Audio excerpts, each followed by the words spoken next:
All right, Dave, what is wrong with this car? We are going to find out. We're going to take it on a test drive. The customer's complaining of a noise, a possible wheel bearing. See what we get when we get it on the road.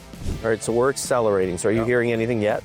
I hear a little bit coming from the right front, but we're going to take it on the freeway here to go to a higher rate of speed. Oh, now I hear it. Yep.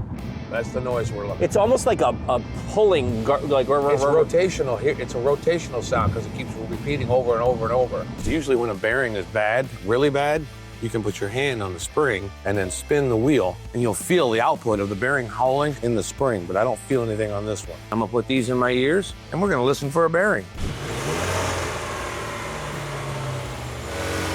There it is. You can hear the growl. I hear it.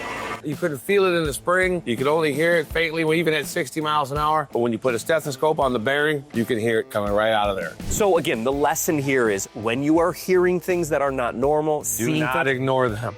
Do not ignore them. Right now, it's just making noise. It'll progressively get louder. Eventually, it'll get to the point where the wheel is loose. And you got to remember, your rotor is actually attached to it. So if your rotor is moving back and forth inside your caliper, it's going to start doing damage to the caliper, could possibly break. And that's not a good thing.